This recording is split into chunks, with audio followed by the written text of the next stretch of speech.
فرقة مرتزقة بتتكلف من وكالة الاستخبارات الأمريكية إنهم يدخلوا في المنطقة منزوعة السلاح بين الكوريتين، والهدف إنهم يخطفوا وزير دفاع كوريا الشمالية ويطلعوا بيه بره المنطقة. لكن أول ما بيدخلوا الدنيا بتتقلب لفوضى ومعارك عنيفة، وساعتها بيكتشفوا إن في مؤامرة سياسية أكبر من المهمة نفسها، وبيبقى لازم يقاتلوا مش بس عشان ينجحوا المهمة لكن كمان عشان ينجوا بحياتهم. أهلا بيكم في حلقة جديدة من فيلم في رباعية. فيلمنا بيبدأ على طول بأجواء متوترة مع بداية الانتخابات الرئاسية الأمريكية. العالم كله مشغول بالسباق السياسي، ووقتها زعيم كوريا الشمالية واللي معروف باسم الملك قدر يخلي الأمم المتحدة تشيل العقوبات التجارية على بلده، وساعتها بدأت الصين تشتري منهم الخامات بكميات كبيرة، وده طبعا أثر على الاقتصاد الأمريكي وسبب خسائر ضخمة. والنتيجة شعبية الرئيس ماكريجور بدأت تقل بشكل كبير، وبنسبة كبيرة هيخسر الانتخابات الرئاسية لصالح المنافس بتاعه. وعشان كده بيقرر رئيس ماكريجور انه يكلف عميلة في المخابرات اسمها ماك،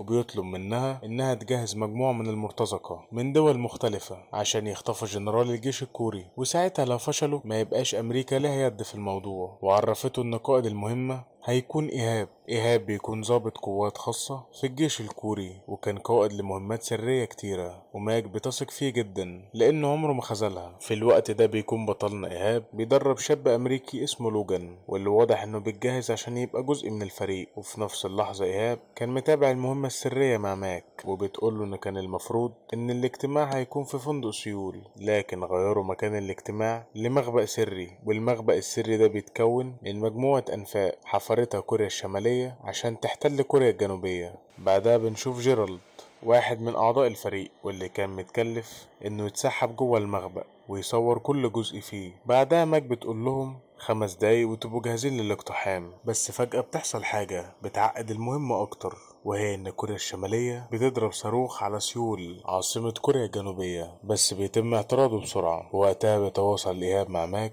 وبيقول لها إحنا لازم نلغي المهمة. ولكن المفاجأة إنهم كانوا عارفين إن الصاروخ هيتضرب، ده كمان هم اللي أطلقوه من الأساس، وده مخطط عشان أمريكا تلاقي مبرر إنها تحتل كوريا الشمالية وتقدر إنها تفك سلاحها النووي. لكن وقتها إيهاب بيتعصب جدا وبيقول لها دي مش مهمة سرية زي ما فهمتيني، دي دعاية انتخابية لماكريجور، وانت كمان هتستفيدي وهتترقي. ساعتها أنا هستفاد إيه؟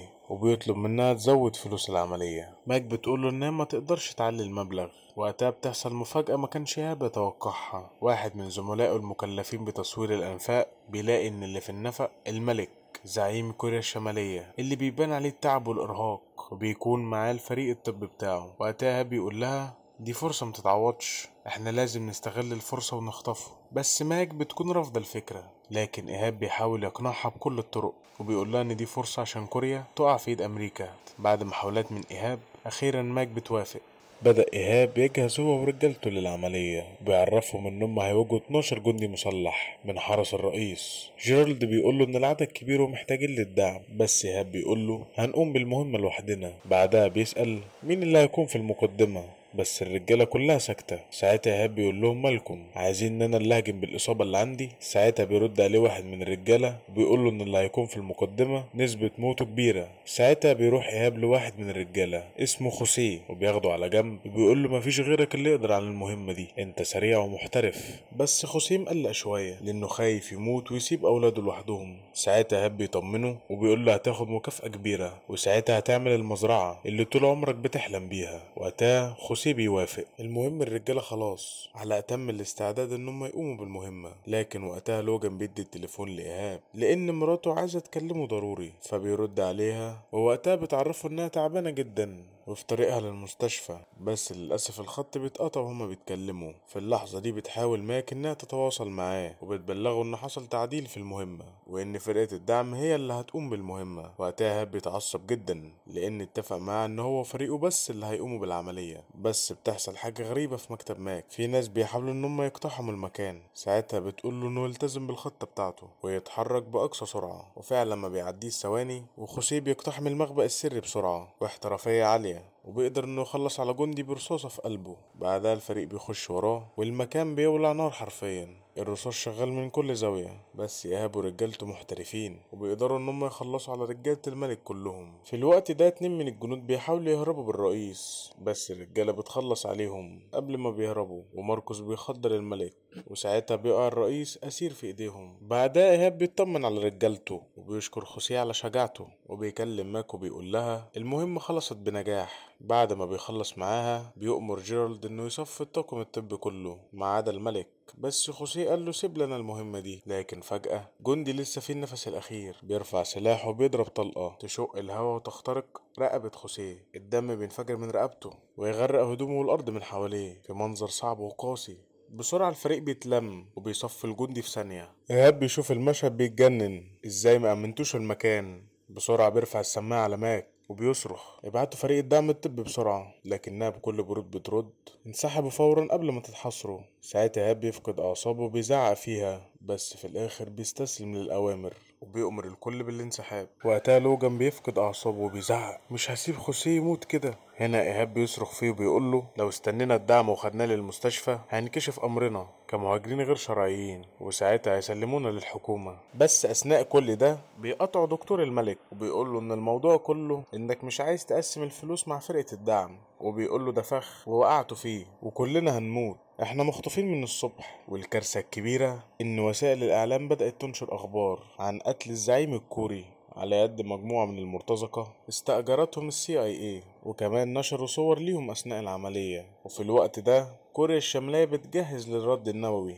والمشكلة الاكبر ان مرتزقة الجيش الكوري بدأوا يهجموا عليهم وبأعداد كبيرة. وقتها ماركوس بيطلب من لوجان انه يخلص على دكتور الرئيس واللي معاه، بس فجأة النور بيقطع في المكان وصوت ضرب النار جاي من كل حتة. إيهاب ورجالته معاهم أسلحة تقيلة ورشاشات وبيبدأوا اشتباكات عنيفة مع الجيش الكوري. إيهاب ورجالته اتحصروا ومش عارفين يتصرفوا ازاي. وقتها إيهاب بيتواصل مع ماك عشان تبعت فريق الدعم، لكنها بتقوله المهم تهرب انت والملك للمكان الآمن ورجالتك هيوصل لها الدعم.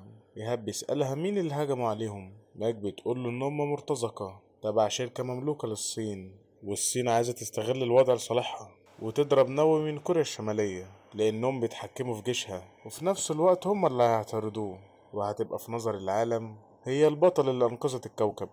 لكن كل ده هيفشل لو قدرت تحافظ على حياة الملك. ولما بيوصل إيهاب للمكان الآمن بتحصل مفاجأة كبيرة محدش يتوقعها، وهي إن ماركوس زميله بيقتل لوجان، وكمان رفع السلاح في وش إيهاب وبيهدده وبيأمره إنه يقطع الاتصال مع ماك فورا. بعدها ماركوس بيوريله خريطة للمبنى اللي هما فيه، وبيبان إن فيه طيارة محملة بعدد كبير من الصواريخ في طريقها للمبنى.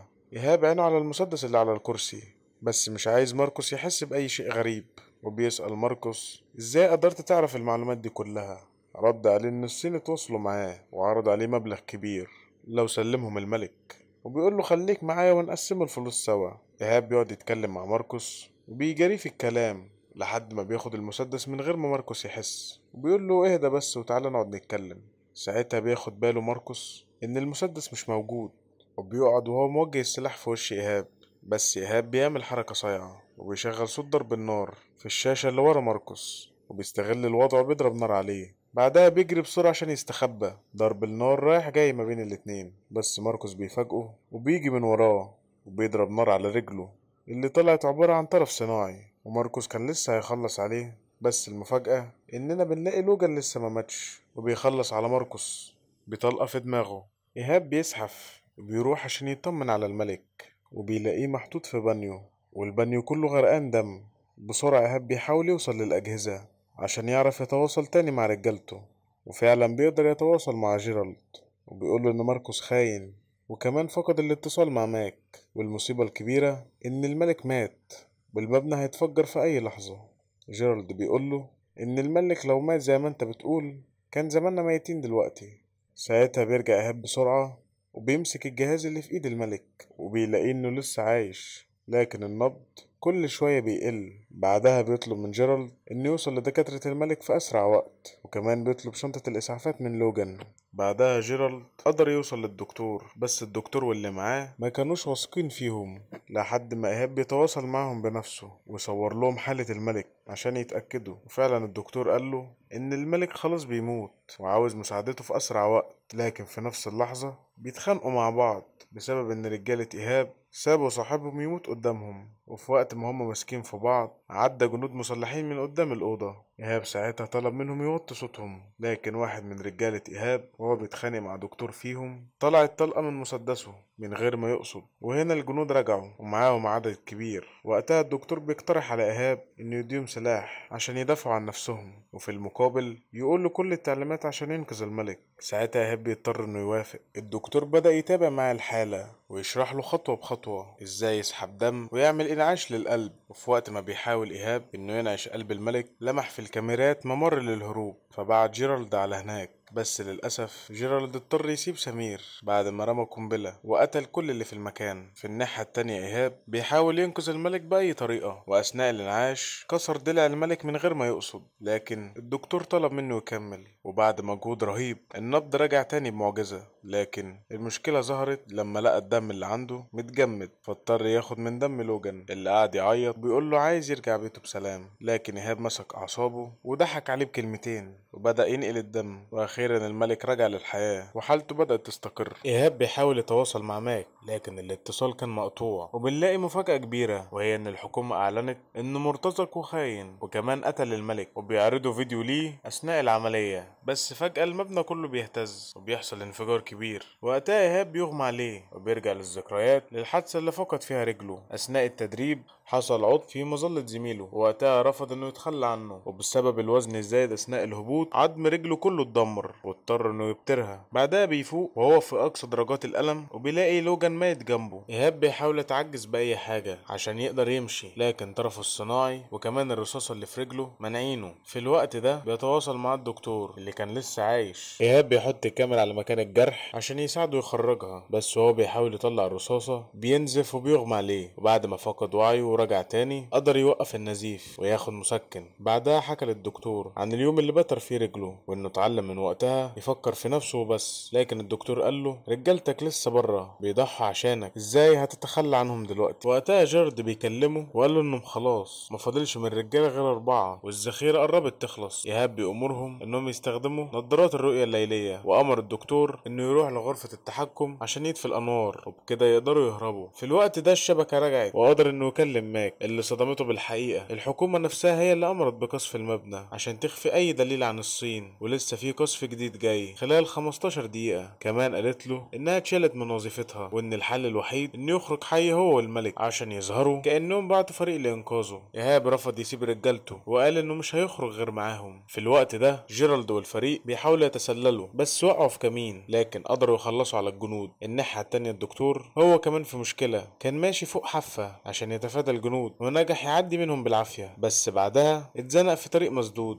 وفجأة بيتضرب نار عليه وبيفقد الاتصال بإيهاب. في نفس الوقت ده بيحصل انفجار قوي بيقتل باقي رجالة إيهاب، والمرتزقة عددهم بدأ يزيد وفي طريقهم ليه، وكمان نبض الملك بيقف تاني. وفجأة حصل انفجار تاني وهو شخصيا بيغمى عليه، ولما فاق لقى حفرة كبيرة في المبنى. ووقتها شاف الدكتور اللي بيكون لسه عايش وبيسحبه. الدكتور بدأ يعالج الملك لأن دي فرصتهم الأخيرة، لكن وقتها الجنود بتهجم عليهم. إيهاب بينجح إنه يخلص على واحد من الجنود، بس للأسف ذاكرته بتخلص، لكن لحسن حظه الدعم بيوصل أخيرا وبينقذهم. الرئيس ماكريجور بعدها طلع بخطاب مليان مشاعر مزيفة بيبيع للناس فكرة إنهم أنقذوا العالم وقدروا يحافظوا على السلام ورجعوا الملك للحياة. وفعلا بدأت شعبيته تزيد، وكمان اتكلم عن إيهاب وشجاعته وبقى بطل في نظر الشعب الأمريكي. بعدها إيهاب جاله رسائل كتير من المستشفى إن مراته تعبانة جدا والولادة صعبة ولازم يكون موجود، لكنه ملحقش يرد. بعدها ركب الطيارة عشان يتعالج، وساعتها ماك كلمته وقالت له إنه يجهز نفسه بخطاب مؤثر للناس. الدكاترة بدأوا يعالجوا إيهاب والملك، لكنهم ركنوا الدكتور على جنب. وقتها إيهاب اضطر إنه يهددهم بالسلاح عشان يعالجوه، بس فجأة الطيارة بتتعرض لهجوم هجوم من مقاتلة صينية وبيقعوا من الطيارة. إيهاب في آخر لحظة بيفتح المظلة بتاعته، وكمان بيلحق الملك وبيفتح المظلة، وهو في الجو بيشوف الدكتور فبيلحقه وبيديله حقنة وهو في الهوا عشان يفوق وينزل بيه على الأرض من غير ما تتكرر الحادثة بتاعته زمان. وبعد ما الدنيا بتهدى